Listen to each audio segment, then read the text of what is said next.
Ini maksimal kita pesertanya 100. Jadi segera daftar. Sudah yang terdaftar sekarang sudah 60-an. Oke, terima kasih. Monggo Bang Ansar. Assalamualaikum Pak Sarif. Waalaikumsalam Bang. Oke ya. Bismillahirrahmanirrahim. Assalamualaikum warahmatullahi wabarakatuh. Mari kita lanjutkan diskusi kita dengan Pak Sarif. Jadi begini, Pak, dengan memahami bahwa pengalaman itu memiliki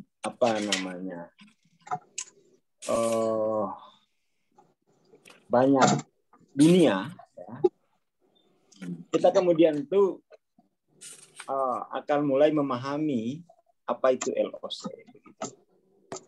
Dari pengalaman banyak dunia, kita sebenarnya bisa mengkategorikan pengalaman-pengalaman itu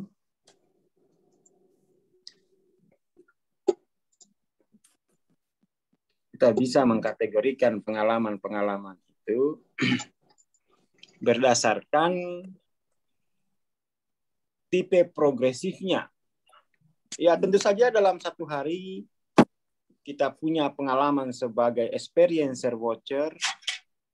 Tentu saja kita masih ada pengalaman sebagai observer. Yang dominan tuh yang mana?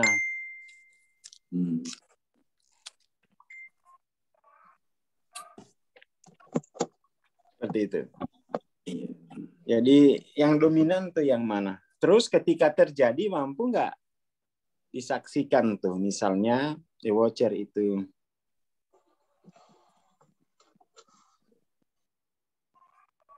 jadi kemudian tuh Pak Sarif mulai bisa bikin begini kategori pengalamannya, ya, pengalaman doers itu ya pokoknya watcher, experiencer watcher lah. Lalu kemudian observer, ya, witness. Nah, itu Pak Sarif sudah seperti itu ilmunya, ya. Ketika membahas katakanlah uang, saya masih di sini, watcher, experiencer. Di mana tuh? Dia ketika bahas uang, saya menjadi observer atau witness. Ya, dari situ kemudian itu semua pengalaman sosial itu dia akan menjadi pengalaman humor, ya. Pengalaman humor karena kenapa? Itu sebenarnya itu hanya soal identifikasi diri, ya kan? Jadi ini mari kita kenali, ya. Kita kenali gerak jiwa kita, kapan dia sebagai doers, observer, witness.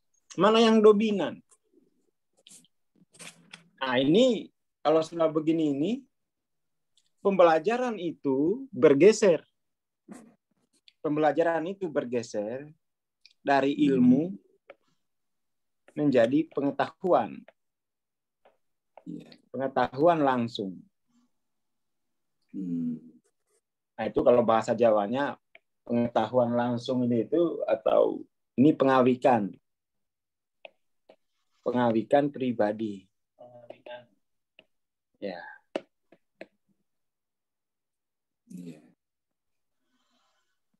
Jadi di situ jangan-jangan ini agak sulit. Kalau LOC-nya belum 450 itu sulit nanti untuk bisa mencatat sendiri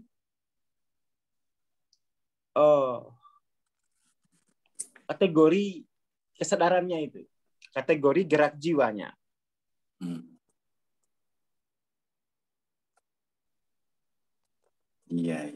Seperti itu. Secara detail mungkin belum, Bang. Baru masih umumnya garis besarnya.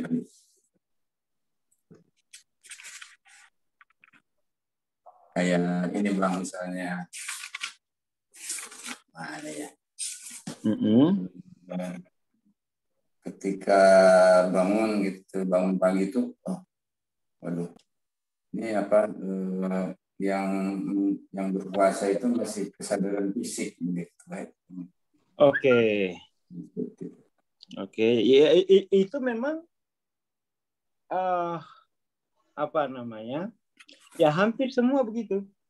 Iya. Karena ketika kita tidur itu kan jiwanya itu mati. Iya. Kecuali yang ketika tidur jiwanya masih hidup, itu bangun segar dia. Bangun segar. Itu satu pengalaman dengan fisik. Lalu bagaimana dengan sosial misalnya? Dengan sosial. Terkait dengan dimensi sosial, ya. Terkait dengan dimensi psikologis, memahami pengalaman-pengalaman emosi kita sendiri setiap hari. Itu harus sudah bisa dikategorikan dalam 3 kelompok ini.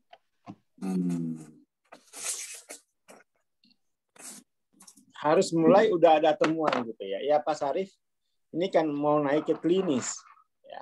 Yeah. Ini kan pembelajaran klinis kesadaran itu begitu itu. Jadi dari ilmu menjadi pengawian itu ya. Yeah. Itu klinis tuh. Dia udah bergeser ke klinis. Nah, pada tingkat klinis inilah Pak Sarif itu mulai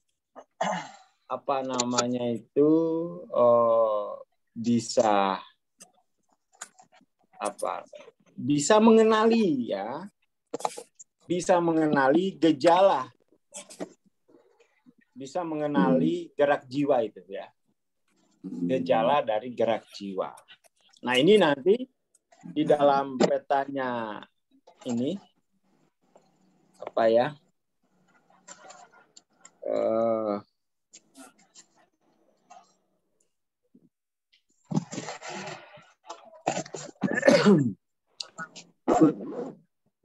ini ya di dalam peta ini Pak Sarif itu mulai masuk ke recording yourself. Nah, ini ya. Itu nanti orang yang bisa recording itu kalau sudah di 445. Iya. Nah, recording.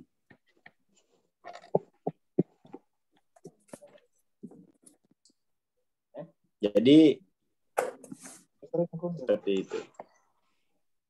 Nah, makanya kemudian tuh nanti besok-besok pengalamannya itu adalah reportase. Pas transendensi kayak begini, Pak Sarif itu memberikan reportase. Bagaimana proses recording itu? Ya, ada satu lagi Bang, ini yang belum di merasakan delay respon gitu ya. Jadi waktu bulan puasa beli beras begitu, monitor lah gitu.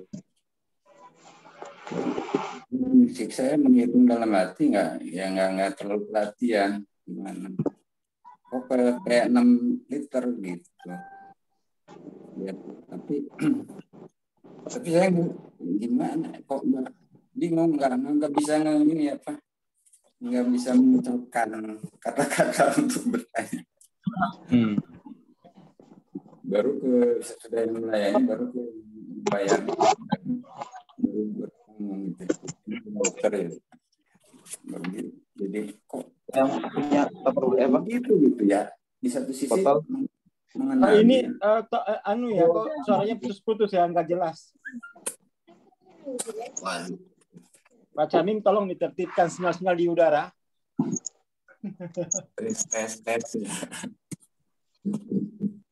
Tes Bang. Ya. Ya jadi saya tahu ini ada yang harus saya katakan, ada yang harus saya tanyakan, tapi seperti nggak bisa keluar gitu. seperti yang menahan. Nggak ngerti, baru sesudah lama baru bisa ini. Nah itu ya seperti keadaan di dalam juga yang mungkin saya rasakan ada hambatan untuk menembus itu ya, kondisi seperti itu gitu, Pak. Jadi misalnya waktu sholat tuh, waduh ini udah berapa rakaat ya, kayak gitu. Jadi seperti hilang gitu, seperti hilang. Ya gitu, itu tadi yang beli berasnya begitu. Ya mungkin saya ragu-ragu begitu ya, salah itu atau bagaimana gitu. Tapi kenapa saya nggak konfirmasi langsung tadi gitu.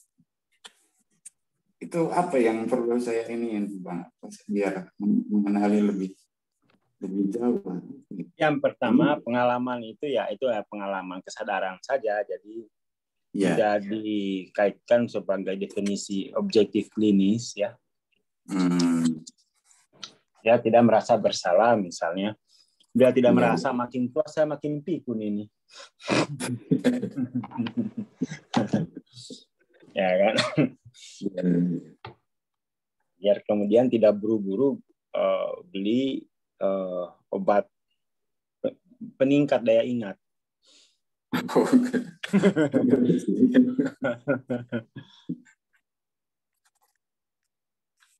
Seperti itu. Iya. Ini nanti saya akan mengamati ini sebenarnya, diam-diam itu saya mencatat ya. Progresif pola kognitif dari Pak Sarif gitu ya. Iya, Bang. Tantangannya itu harus terlihat nih. Di 45 itu. Iya. Reportasenya itu berupa reportase pengenalan. Bukan definisi, bukan apa ya? Kalau selama ini itu kan reportasenya semacam cerita ya. Iya. Sekarang bukan cerita, tapi ciri-ciri dari pengalaman itu yang ditulis.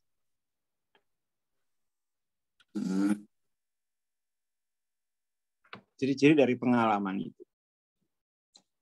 Jadi itu namanya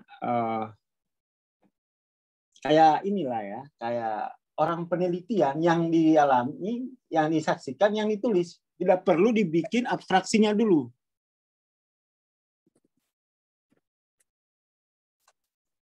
Halo Bang, sinyal lagi nih. Ini. Halo? Ya Bang. Oke. Jadi bedanya pengenalan dengan apa tadi yang lain? Jadi bukan konsep tentang pengalaman. Kalau pengalaman itu sudah dikonsepkan, dia bisa menjadi cerita, bisa menjadi abstraksi, ya toh? Iya. Di 445 itu jangan itu dulu. Jangan itu dulu. Jangan jadi ya betul-betul identifikasinya itu diangkat, temuan-temuan forensiknya lah istilahnya itu ya. Itu di situ tuh. Recording yourself itu di sini. Iya. Jadi itu mulai belajar melihat, mulai belajar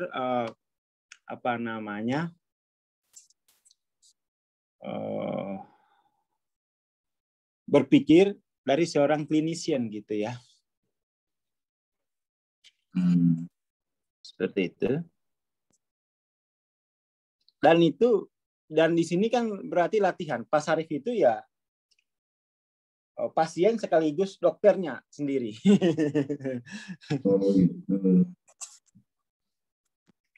Nah, seperti itu ya.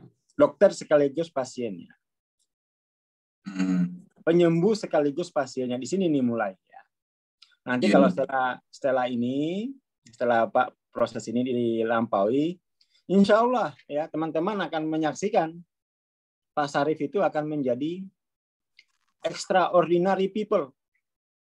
Amin. Amin. Amin. Nanti dia akan menjadi agen transformatif di dalam dunia.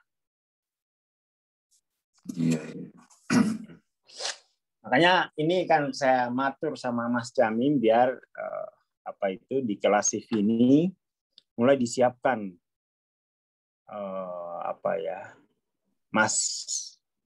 Mas Yon ya, Mas Yon. Karena Pak Sarif ini sebentar lagi akan mulai masuk ke recording yourself. Masuk ke tahap itu dia, dan itu ibaratnya itu kayak profesor dan asisten profesornya aja itu hubungannya nanti. Jadi ngomongnya sedikit, saya udah Bang masuk lagi gitu ya. Oh gitu.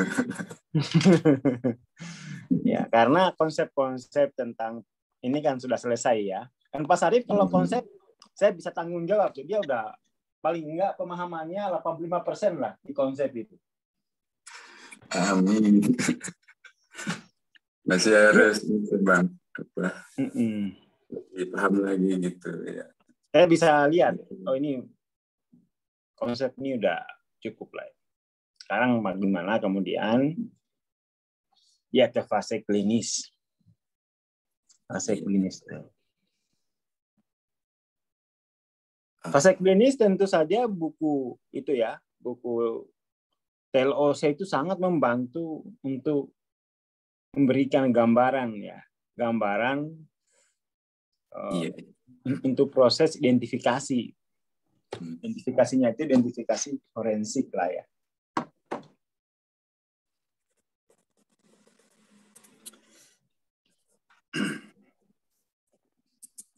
Seperti itu. Ya. Itu yang paling penting, ya itu yang paling penting. Misalnya ini ya, misalnya kan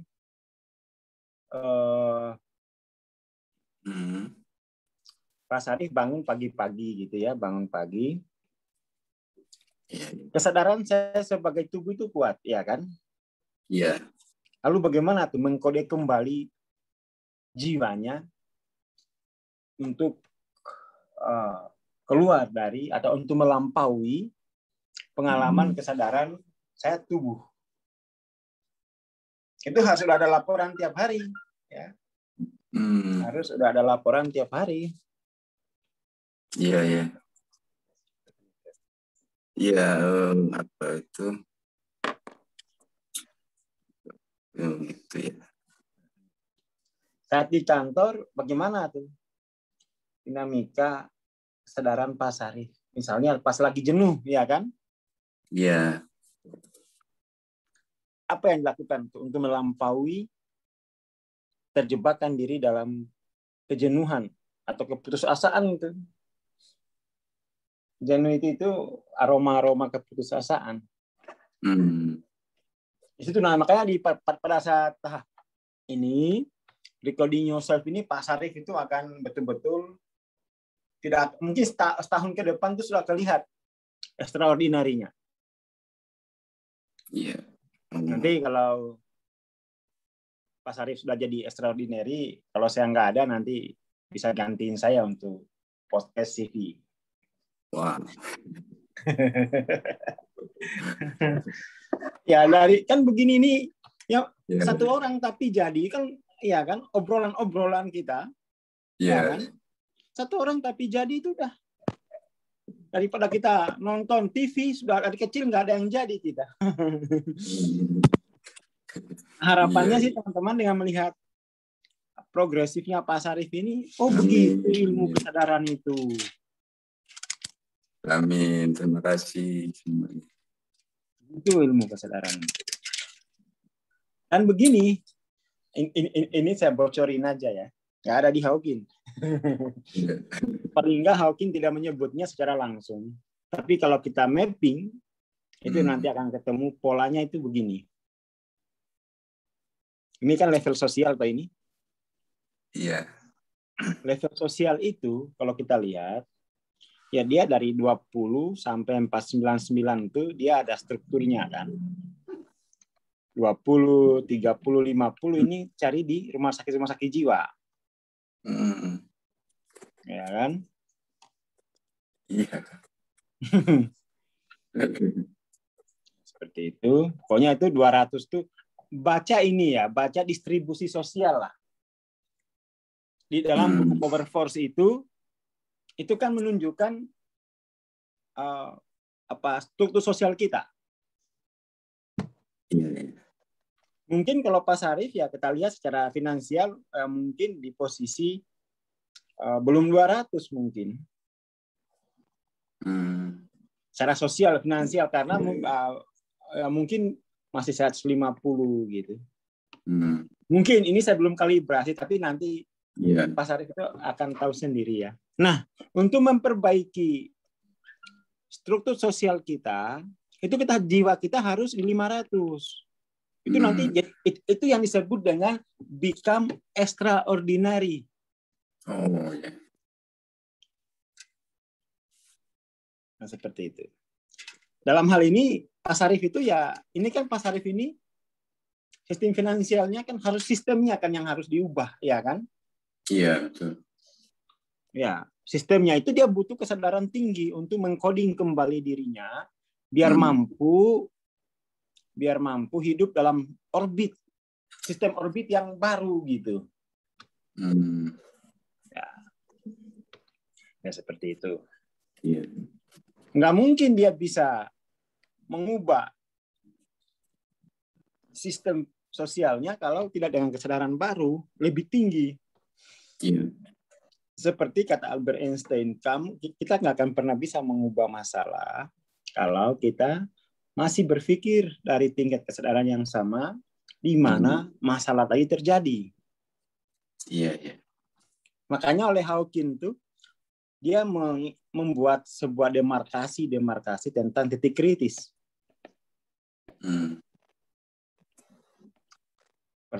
Titik kritis pertama itu 200. Titik kritis kedua itu 500. Disinilah itu orang akan become extraordinary, tetapi sebelum itu dia harus bisa recoding. Iya. Bisa recoding. Nah, ini nanti guru codingnya nanti saya dampingi gitu ya. Iya, iya. Nah, saya dampingi gimana cara recoding. Saya dampingi. Yaitu pentingnya kita belajar sama yang sudah mengalami. Tahu tahapan-tahapan gitu ya. Jadi nggak putus asa belajarnya. Pokoknya ini Pak Sarif itu di tahap itu ya 445 lah secara kesadaran itu. Makanya babnya itu bab bagaimana recording yourself. Ya, ya. Mungkin minggu-minggu depan tuh Pak Sarif ya cukup ngomong 10 menit. Recordingnya gini Bang. Oh ya jadi siap. Nah, diganti Mas Yon. Atau mungkin Pak Sarif bisa membantu memberikan komentar bagaimana coding dari Mas Yon itu bisa nanti obrolan itu jadi enak gitu ya, bukan hanya saya nanti yang ngobrol. Amin, amin. Jadi pagi ini kita ya bahwa seluruh pengalaman kita itu ya di sinilah. Penderitaan itu hanya di sini gitu. Iya. Nah ini bagaimana kemudian tuh Pak Sarif kalau terjebak di sini bagaimana dia melampauinya itu nanti kita recording ya. Sebenarnya obrolan tentang recording ini juga teman-teman bisa saksikan di podcast sesama. Itu kan Mbak Wita itu langsung dibawa ke sana saja dia. Dan kalau Mbak Wita itu memang harus dibantu recordingnya. Kenapa? Satu dan lain hal perbedaan kognitif lah dengan Pak Sarif. Kalau Pak Sarif ini harus di-training untuk mampu soalnya kognitifnya. Kalau Mbak Wita itu ya masih perlu ya kan perbedaan umur kematangan gitu kan. Jadi nanti ini teman-teman ini yang ikut CV ini nanti panen ilmu terus nih dari Pak Sarif, dari Mbak Wita gitu ya. Iya. Nah, seperti itu. Oke. Mungkin itu dulu ya, pagi ini itu dulu. Iya, Bang. Kesimpulannya bahwa kalau berpikir klinis itu kita berpikir kayak begini aja, pengalaman tuh kan di kategori diri seperti ini. Masalah itu hanya di sini gitu. Ini masalah. Dan masalah di sini ini karena diri kita menggenggam kesalahan gitu. Makanya harus di decoding. Ya kan? Harus di decoding menjadi kebenaran. Itu nanti saya kondisikan nanti